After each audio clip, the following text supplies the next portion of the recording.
Tapi ni high disc dengan S lah. Ni memang sekarang ni kan structure dia memang high disc. Kalau nak entry boleh, tak ada masalah. Aku ada insurans aku lagi beli ni, so tak ada masalah. Kalau saya 10 LT pakai lot berapa okey, 0.02 dah okey dah. Weh, saya tak ada running actually tu.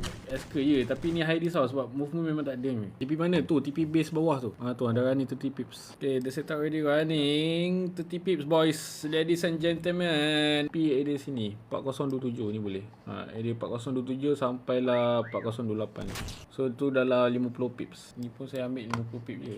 Hey guys, dah 50 pip dah. Baik, brother, zero float dah. Whoever still holding.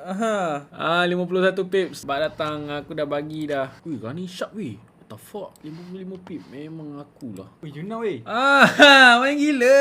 Whoever wanted to take profit, you can take profit now. 62 pips, 63 pips. Oh, do you know you? Lazat oh. Thank you Pak Long, sama-sama. 75 pips sambil main game. Main gila. Saya running 75 pips, okay? Whoever wanted to hold, set break even. Who wanted to take profit, you may take profit now. Okay boys? Siapa nak take profit boleh, siapa nak hold boleh set break even. Alright, round 2, 75 pips. Tak ada masalah. Settle. Tadi Patis minta, Patis dapat. Alhamdulillah. Sekarang feedback pun tak ada dalam grup. Malas aku.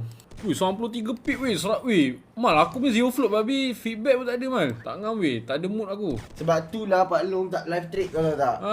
Bagi setup macam ni, lepas tu kau buat apa? Thank you pun tak ada. Kalau aku jadi Pak Long, aku tak ada mood. Sedikit appreciation pun tak ada. Kalau aku jadi Pak Long, aku trade sendiri je. Wah, aku nak tutup acak ni. Ya betul lah Pak Long buat betul lah. betul. Pak Long buat. Ini dah 1 speed lah.